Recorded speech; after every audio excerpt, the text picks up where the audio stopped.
In the name of Allah, the most gracious, the most merciful, my dear students, अस्सलाम वालेकुम। हम recently जो है ना फ़िज़िक्स के जो चैप्टर 4 है उसके सारे न्यूमेरिकल्स कर चुके हैं। सिर्फ चैप्टर 4 के नहीं बल्कि चैप्टर 1 से लेकर 4 तक के सारे न्यूमेरिकल सीरीज़ में आपको मिलेंगे। अगर आप चाहते हैं तो आप हमसे रब्ता करें। रब्ता नंबर लिखता हूँ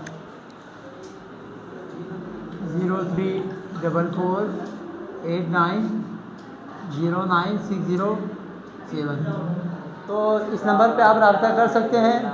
हम आपके लिए सारी चीज़ें मटेरियल्स हमारे पास रेडी है, हम आपको भेजेंगे। आप फिज़िकल क्लासेस के लिए आना चाहते हैं तो भी इसी नंबर पर रब्ता करें। हमारे पास 2 महीने हैं, इसी में हम आपकी इंशाल्लाह पूरी कोशिश करेंगे तैयारी हो, ठीक है। खैर बहरहाल न्यूमेरिकल की तरफ आए। चैप्टर नंबर 5 क्लास 9 में फोर्स एंड मेटल के नाम से हैं। इसमें जितने भी न्यूमेरिकल्स चैप्टर के अंदर मौजूद है, जितने भी न्यूमेरिकल एक्सरसाइज में मौजूद है, सब करेंगे 1 बाई 1, ठीक है। आपको काफ़ी मालूमात भी इंशाल्लाह मिलेंगी इससे। अ spring has a spring constant के is equal to 30 newton per metre. Data बनाए हाथ के हाथ। एक स्प्रिंग है जिसका जो स्प्रिंग कांस्टेंट के है वो कितना है? हुक्स लॉ है ना, हुक्स लॉ। हुक्स लॉ के मुताबिक जब भी आप फोर्स अप्लाई करते हैं किसी स्प्रिंग पे तो वो डायरेक्टली प्रोपोर्शनल होता है उसके अंदर प्रोड्यूस होने वाले एक्सटेंशन के। जब आप प्रोपोर्शनलिटी साइन को हटा देते हैं तो यहाँ से क्या आ जाता है के एक्स, और उस के की वैल्यू कांस्टेंट की वैल्यू गिवन है कितना है? 30 newton per metre. What load is required, पूछा है आपसे फोर्स। यहाँ पे लोड से मुराद क्या है? Force is required to produce an extension of 4 metre. यहाँ पे एक्सटेंशन कितना गिवन है? 4 metre my dear students. According to Hooke's law, Hooke's law के मुताबिक क्या है इसका सॉल्यूशन देखें। अकॉर्डिंग टू हुक्स लॉ के मुताबिक F इज इक्वल टू के एक्स। हुक्स लॉ यही कहता है कि जितना आप किसी स्प्रिंग पे फोर्स लगाएंगे उतना उसमें एक्सटेंशन प्रोड्यूस होगा। ये हुक्स लॉ का कहना है, हुक्स साहब का कहना है, ठीक है, एक साइंटिस्ट है। तो यहाँ से फोर्स की वैल्यू मालूम करनी है आपने। के और एक्स की वैल्यू गिवन है तो F इज इक्वल टू के की वैल्यू कितनी गिवन है? 30 मल्टीप्लाई, इसमें कुछ भी ना हो तो इसका मतलब मल्टीप्लाई। एक्स की वैल्यू कितना गिवन है? 4। दोनों आपस में मल्टीप्लाई होके 120 न्यूटन। दूसरे अल्फाज में spring as a spring constant, अगर स्प्रिंग कांस्टेंट ना हो, what load is required to produce an extension 4 metre. इसके अंदर ये देखिए ये स्प्रिंग है, ये फ़िलहाल यहाँ पे है। फ़र्ज़ कर ले ये इस वक्त 1 मीटर ये स्प्रिंग की लेंथ। अब इसी में एक्सटेंशन आपने मज़ीद कितना? 3 मीटर, यानी मज़ीद 4 मीटर एक्सटेंशन प्रोड्यूस करना है। खींच के इसको नीचे लेके आना है तो इस पर कितना लोड रखना पड़ेगा? तो कितना लोड रखना पड़ेगा? 120 न्यूटन लोड रखेंगे तो इसमें एक्सटेंशन कितना प्रोड्यूस होगा? 4 मीटर इसमें एक्सटेंशन प्रोड्यूस होगा। तो ये न्यूमेरिकल इस टाइप का था, इससे रिलेटेड आते हैं। डिफाइन हुक्स लॉ को डिफाइन करने हैं आपने, और इस तरह के न्यूमेरिकल भी आ सकते हैं पेपर में। मोस्ट इंपॉर्टेंट है हुक्स लॉ से रिलेटेड न्यूमेरिकल आते रहते हैं। Calculate pressure at a depth of 3 metre in a swimming pool. Swimming pool के अंदर आप 3 मीटर नीचे जाएंगे तो आप पे जो प्रेशर पानी का आता है वो मालूम करना है। तो डेटा बनाए इसके लिए भी। क्या मालूम करेंगे आप? Pressure at a depth of, गहराई कितनी है इसकी? हाइट h कितना है? 3 metre in a swimming pool. Density of water, density तो ज़रूरी है।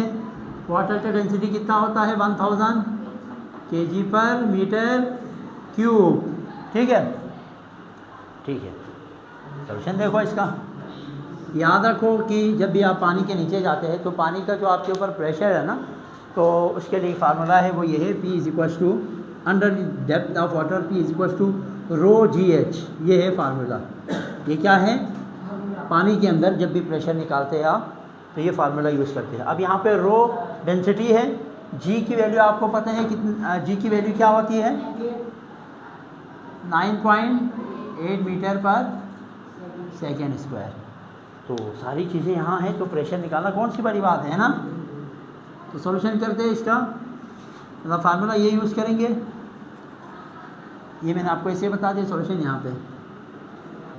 आपको पता है pressure under the depth of water किसके बराबर है, रो जी एच। रो की वैल्यू क्या है 1000 मल्टीप्लाई जी की वैल्यू क्या है 9.8 मल्टीप्लाई एच की वैल्यू क्या है सर एच के नीचे क्या लिखा हुआ है ये? हाँ 3 क्या एच के नीचे क्या लिखा है? ये रो है, पी टाइप का बनाते हैं इसको थोड़ा सा यूँ पी टाइप का ना, ये डेंसिटी है, ये डेंसिटी को रो से डिपेंड, ग्रीक वर्ड रो से इन तीनों को मल्टीप्लाई करो कितना आ रहा है 29 कॉमा होगा ना 29,400 उसके ऊपर क्या है प्रेशर है। ठीक है भाई, कोई मसला यहाँ तक समझ में आया? इसको करने की कोशिश करते हैं यहाँ पे, बेहतरीन है यहाँ पे ना। A boy is digging a hole, एक सुराख खोद रहा है एक लड़का विथ स्पेड। स्पेड कहा जाता है, हम आम अल्फाज में बेलचा बोलते हैं उसको, इस तरह रखते हैं, इस तरह निकालते हैं बेलचा। ठीक है, इसके लिए एक और वर्ड कोदाल भी इस्तेमाल होता है, लफ्ज़ कोदाल। बेलचे के लिए ना एक और लफ्ज़ कोदाल भी यूज़ होता है, बेलचा इस तरह का होता है ना।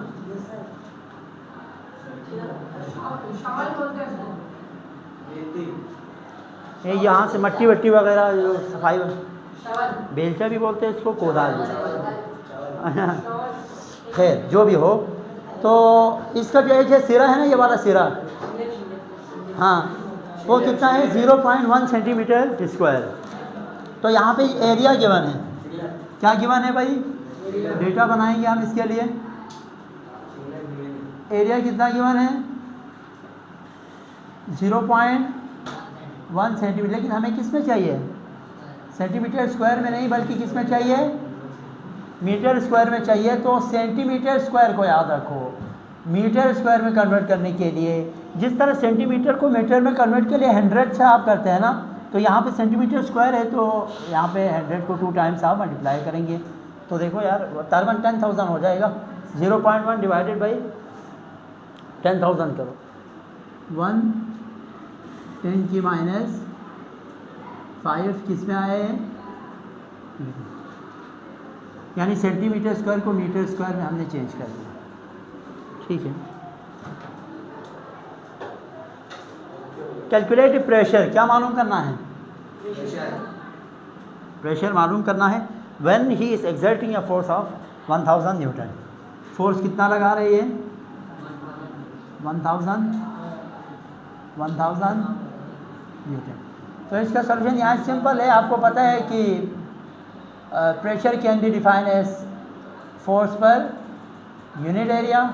यहाँ पे मालूम क्या करना है प्रेशर, तो देखो डिवाइड करो इसको, सिंपल।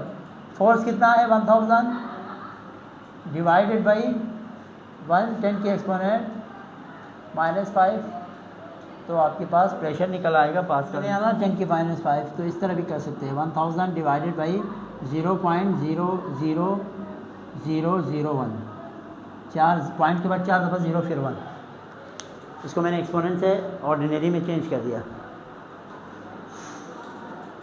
यानी आप इसको इसमें भी लिख सकते हैं। अब देखो प्रेशर कितना आया भाई, और है ना यहाँ पे P = ये डिवाइड करने के बाद जो वैल्यू आ रही है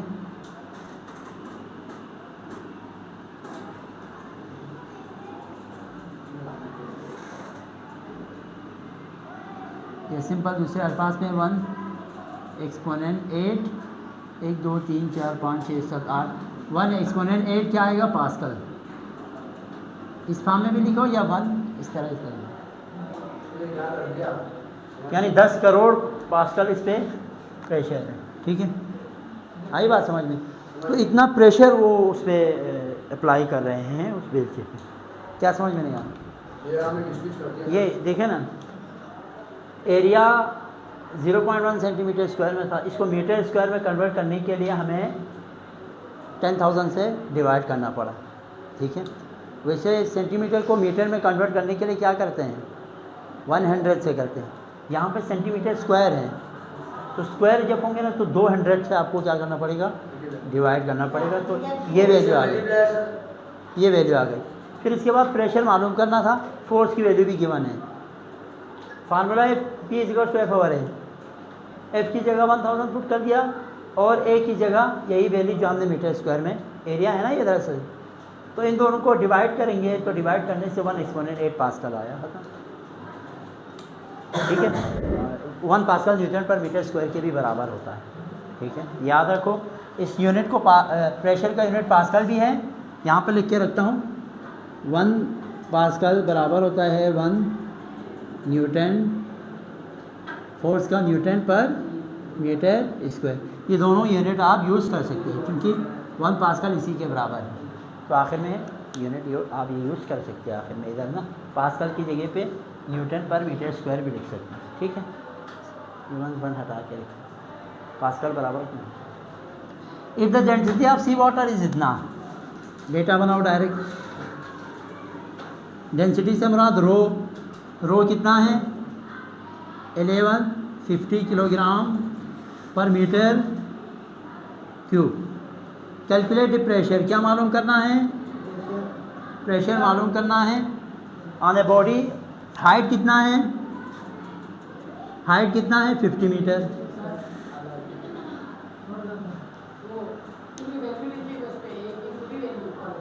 ये पूरी वैल्यू को ना आप एक्सपोनेंट में भी लिख सकते हैं। हाँ, ये यहाँ से लेके यहाँ तक पूरा है, हाँ कन्वर्ट किया है ना इसको। तो सॉल्यूशन देखो इसका।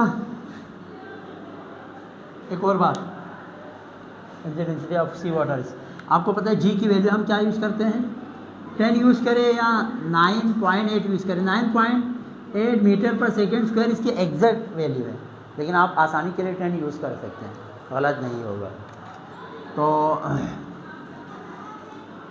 Pressure is equal to rho g h, तो pressure is equal to rho की वैल्यू क्या है 1150 मल्टीप्लाई जी की वैल्यू क्या है 9.8 मल्टीप्लाई एच की वैल्यू क्या है 50।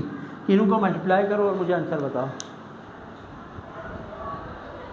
फिर कितना आया 563500 न्यूटन पर मीटर स्क्वायर भी आप यूज़ कर सकते हैं या पास्कल भी आप लिख सकते हैं। मैंने दोनों लिखा है ताकि आप लोग कंफ्यूज ना हो, एक ही चीज़ है। ठीक है, दोनों में से एक यूज़ करेंगे, मर्ज़ी है आपकी। माय डियर स्टूडेंट्स, इंशाल्लाह कल की क्लास में हम मज़ीद न्यूमेरिकल डिस्कस करेंगे। अल्लाह हाफ़िज़।